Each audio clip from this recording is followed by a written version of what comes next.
as an extension of the Esoteric-Themed podcast, as I've gone on to write a number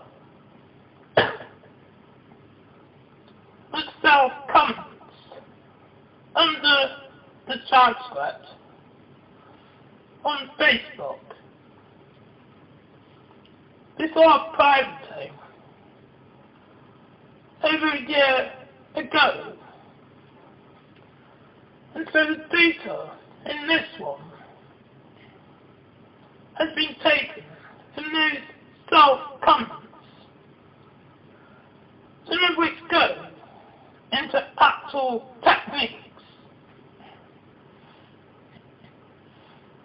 Firstly, thought I'd expand a bit about the Fuhrer this, the Fuhrer that, coming up in the previous podcast.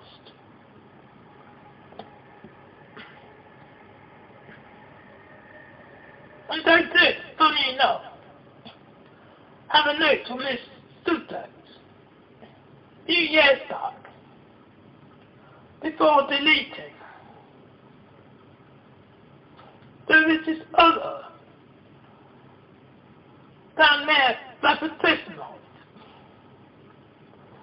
as wouldn't know where, any copy of that was now.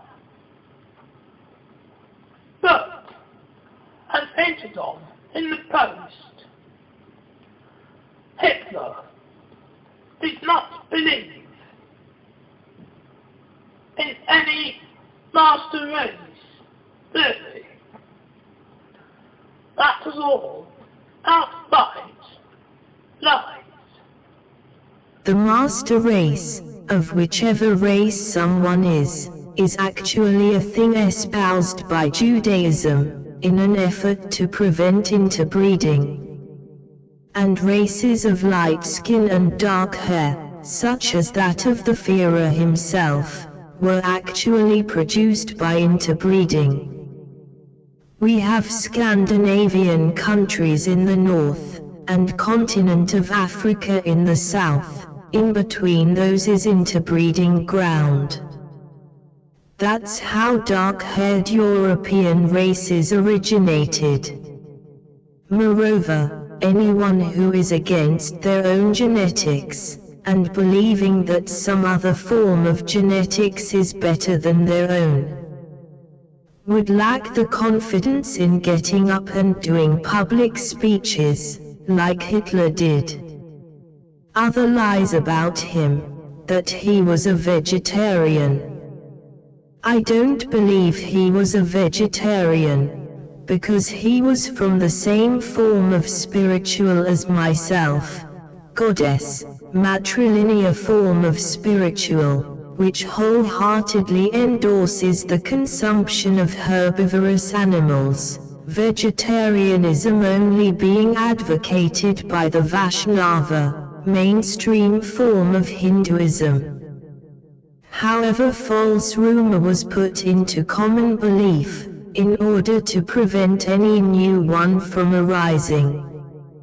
Since, if a new leader tries to emulate Hitler in every way possible, then upon hearing the false rumor that he was a vegetarian, adopting that way as well, hence causing himself to go into self-destruction.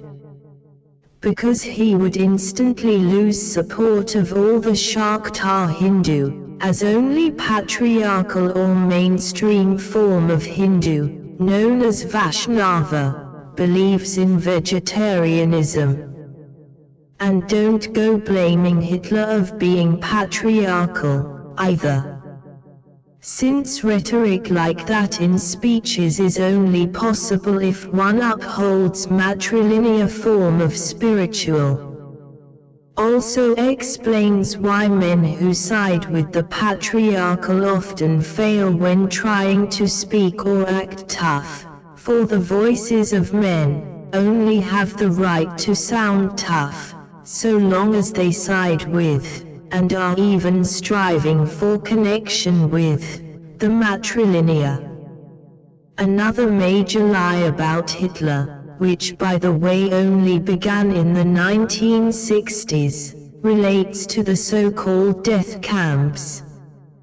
Jews growing up in the 50s had never even heard of any death camps. Hitler was what can be termed a true altruist and loved everyone.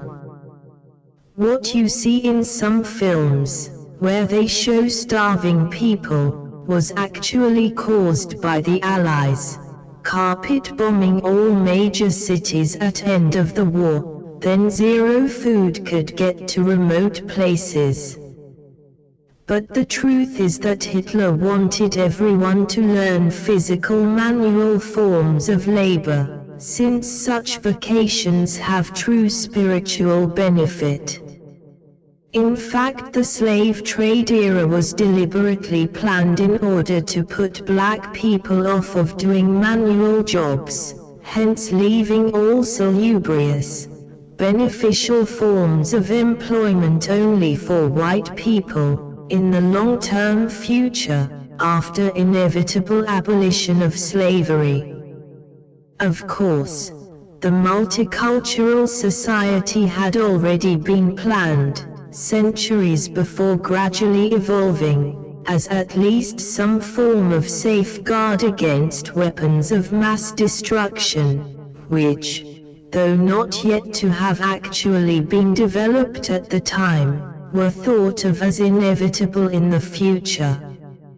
Anyway, in Germany, leading up to Second World War, there were certain people who were only used to either clerical or sales work, some of which were even taught against manual labor, e.g., Jehovah's Witnesses, for example, I think would look down on anyone who other than works in admin clerical.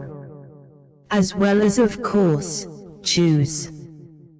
Whereas royals would gladly put scepter down for shovel, generally being forbidden to endeavor in any clerical undertaking.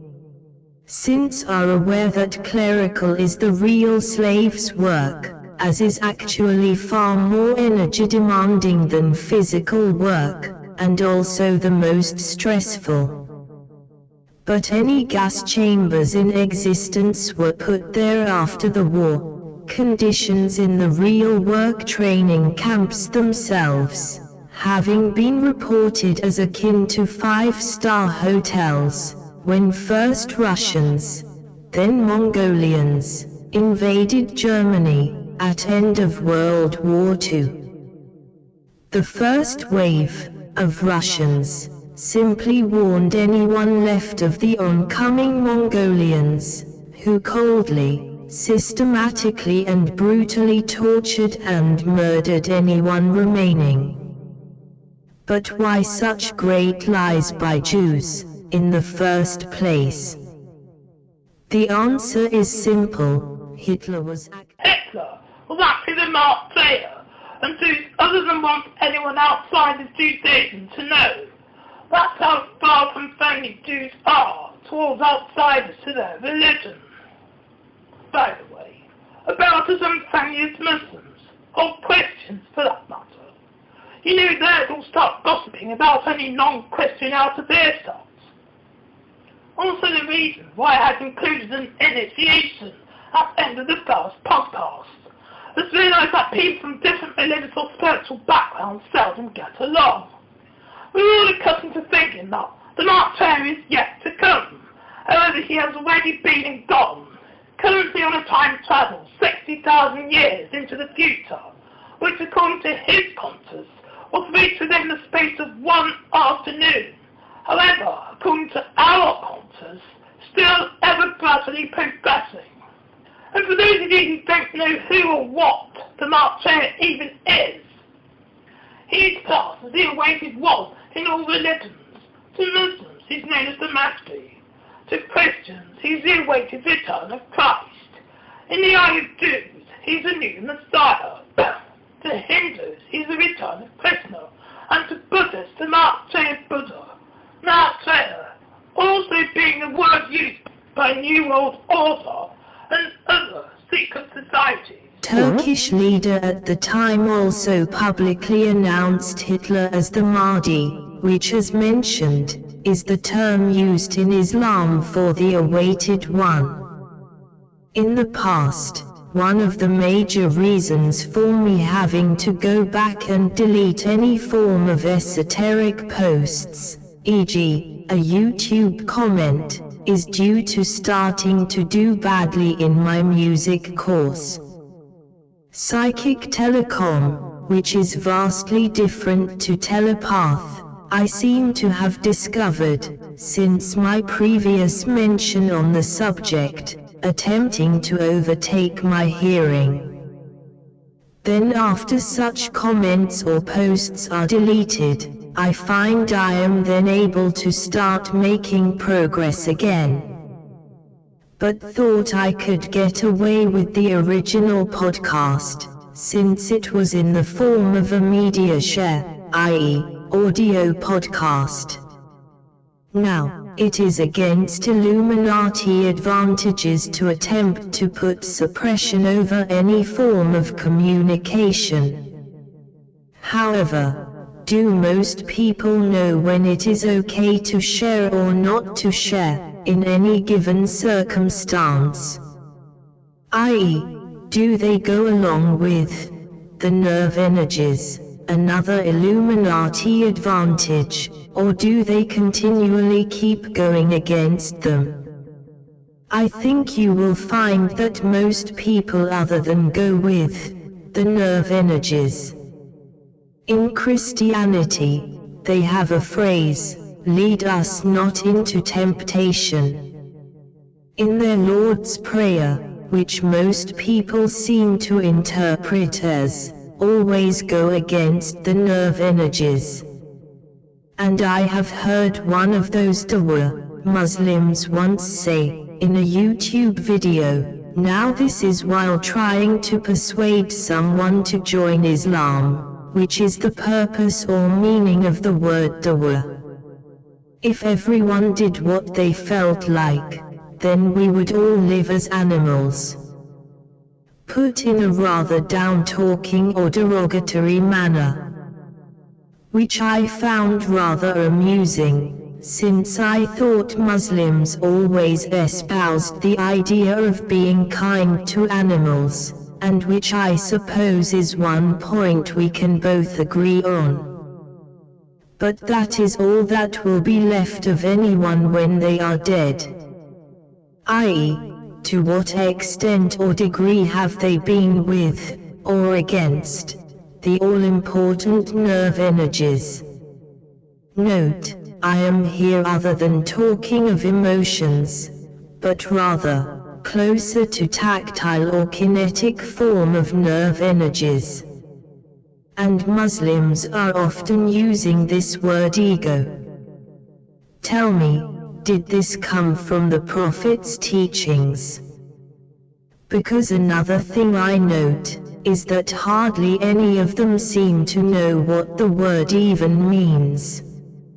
And after constant psychic telecommunications with all their friends, as well as more objective form of telecommunications, e.g., in the form of smartphones and online messaging, they are then going to the Sheikh and asking, "Sheikh, what is this ego?" A word I keep coming across, but don't know what it means. I can tell you what that means in one sentence, it simply means thinking in words. But attitude of the Sheikh, instead of just giving a straight answer, is to become an example of the ego, or egoic mind. Rambling on and on and on and on, and never reaching any conclusion. Which is exactly how the egoic mind is, like an eternal sea of talking. And such is how I view any verbal debate or discussion, such as Speaker's Corner. because no matter how much talk or debate goes on there, absolutely zero conclusion will be reached.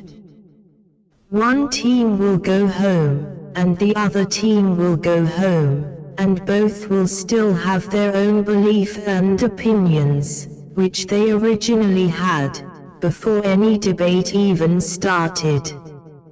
So this I already knew before doing any podcast.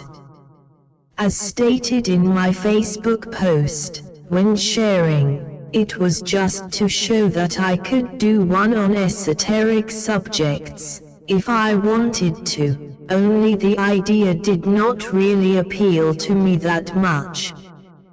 I once used to have friends coming round quite regularly, when I lived in Tottenham, before learning to play any musical instruments, but was known to have quite a good record collection. And often, visitors used to request songs that they had heard before, on previous visits. But usually, no sooner had I put the requested song on, than they used to start nattering, everyday conversations, amongst themselves. I found that very rude and completely disrespectful. Instead of keeping quiet and actually listening to the song requested, known as music appreciation, they used to start having all their everyday conversations. My music teacher at school would have freaked. When putting on a recording at school, during music lessons, we would have been expected to keep quiet and listen to every sound, even the tiniest, seemingly insignificant and brief sounds in the background. As opposed to having everyday conversations, which would be the opposite of listening.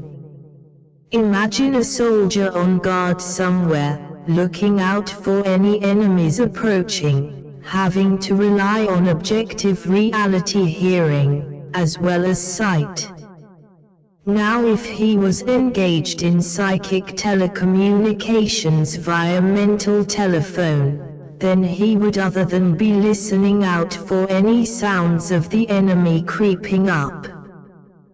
There was originally more to the original podcast, going into mantras etc., after the initiation, though was forbidden to share, at the time. But here is rest of the originally intended transcript, taking it from the initiation. Let us start now.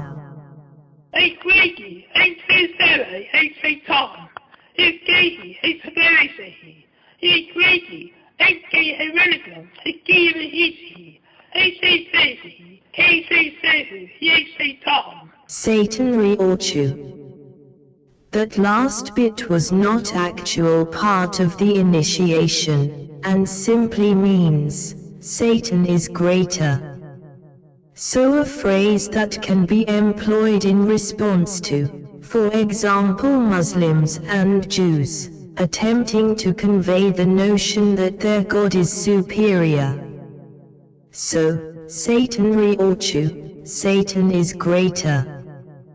Can also allow it cut short, i.e., Satan Ri, Satan presence, or Satan Rior, Satan truth. It will be useful to commit the initiation to memory, and can be recited in order to force any bad or interfering psychic auras present into submission, permanently binding them into our recitation way. For example, after having ventured into the outside world, or after having made some form of conquest. But generally, we use 3 main mantras, short, medium and long range. It is okay to say them out loud, or have others know or overhear them. The short 3-syllable one is Zek Shaitan. There are many applications for each of the mantras. This one can be said around an enemy and will open the pathway towards their destruction. Another application for the same mantra would be in releasing any spiritual blocks which may stand in the way of physically accomplishing even the simplest of tasks. The medium one is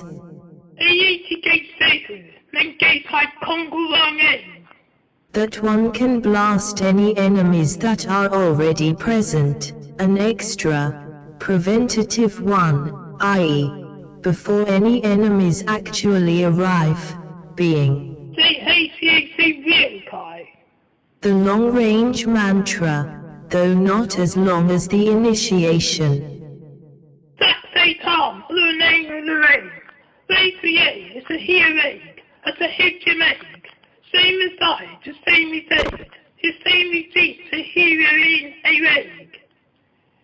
Other Satanic zikr being Muslim word for mantras, our word being kayaf.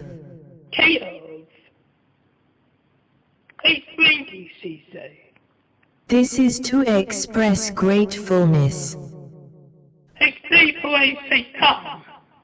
Praying forgiveness. To initiate greeting, or on departing. And in response to that,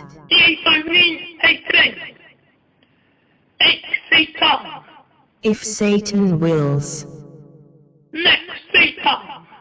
for complimenting someone, Ras Ayahayshain, for greeting someone of more importance. Modern-day Muslims use their version of this after mention of any of the Judaic prophets. But I believe that the original use was in greeting those who exuded more femininity than ordinary people. A good suggested step in progressing from here is to learn the art of Rakas and Voodoo. As I said, only Satan, Jek, can guide from here, which may mean having to enter into actual Islam. Learning all you can on the suggested subjects, then transposing any new prayers yourself. Or alternatively, trying looking over the internet, about Rakas and Voodoo. Rakas is the way in which Muslims pray, with forehead and bridge of nose touching the floor. See separate podcast for full info.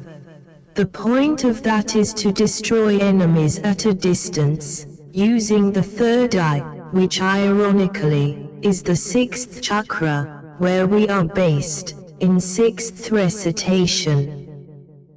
Though any prayers they tell you to do during Rakah, either transpose them into sixth recitation, or use those given. E.g., the long-range one, and also initiation, may not be perfect, but better than nothing. Voodoo is the way in which Muslims do the ablution, using water as a psychic weapon. Though they are used to doing it in a strict, pedantically routine order, which may be okay for beginners, in order to get the hang of it.